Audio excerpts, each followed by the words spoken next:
తెలంగాణలో పార్లమెంట్ ఎన్నికల నగారా మోగింది. రాష్ట్రంలోని అన్ని ప్రధాన పార్టీలు పార్లమెంట్ ఎన్నికల్లో గెలుపే లక్ష్యంగా పావులు కదుపుతున్నాయి. ఈ నేపథ్యంలో ఆయా పార్లమెంట్ సెగ్మెంట్లో ప్రధాన పార్టీల అభ్యర్థుల క్యాంపెయిన్ షురూ చేశారు. ఇక ఇదే అంశంపై మరింత సమాచారం మా ఆదిలాబాద్ ప్రతినిధి శ్రీనివాస్ అందిస్తారు.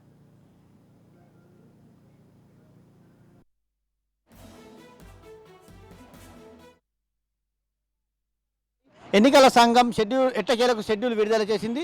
దీంతో తెలంగాణ రాష్ట్రం మొత్తంలో ఒక్కసారి రాజకీయంగా వేడెక్కినట్లయింది.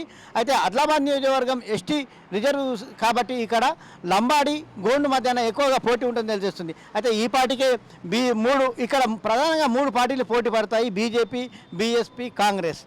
ఈ పార్టీకే బీజేపీ తన అభ్యర్థిని గేడెం నాగేష్ను ప్రకటించింది. దాంతోపాటు బీఆర్ఎస్ పార్టీ కూడా అత్రం సక్కు మాజీ ఎమ్మెల్యేని అతన్ని ప్రకటించింది. ఇంకా కాంగ్రెస్ పార్టీ మాత్రం ఇప్పటివరకు అభ్యర్థిని ప్రకటించలేదు.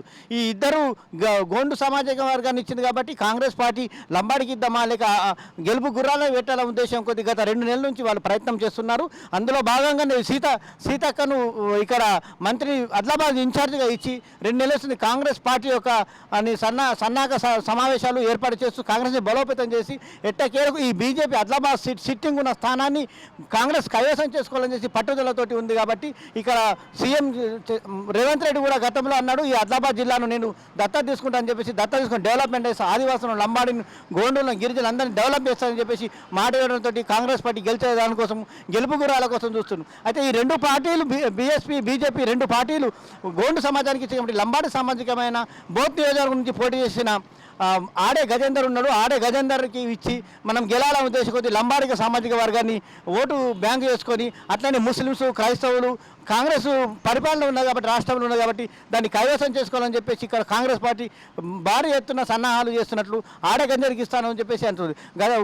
Sitting MLA Khanapur MLA Bojju పటేల్కి ఇద్దామని గతంలో అనుకున్నారు. కానీ వాళ్ళు గోండు సమాజానికి ఇచ్చి మనం లంబాడి సమాజానికి గెలుస్తామని చెప్పేసి ఆడగంజారికి ఇస్తామని చెప్పేసి ఇక్కడ ప్రయత్నాలు ముమ్మరం చేస్తుంది. ఏది ఏమైనప్పటికీ కాంగ్రెస్ పార్టీ తన అభ్యర్థి ప్రకటించేంత వరకు ఇక్కడ బీజేపీ పార్టీ గెలుస్తుందా, బీఆర్ఎస్ పార్టీ గెలుస్తుందా అని చెప్పేసి ఇంకా మనం చెప్పడం అంతా సాధ్యం కాదు. కాంగ్రెస్ పార్టీ అభ్యర్థిని ప్రకటించిన అనంతరమే మనము ఇక్కడ మనము ఏంటంటే ఇక్కడ ఎవరు గెలుస్తారని చెప్పేసి మనం అంచనా వేసుకోవడానికి మనకు తెలుస్తుంది. ఇది ఇప్పుడున్న ఆదిలాబాద్ యొక్క లోక్సభ యొక్క పరిస్థితి. కెమెరామ్యాన్ సురేష్ తోటి శ్రీనివాస్, రాజ్ న్యూస్, ఆదిలాబాద్ నుండి.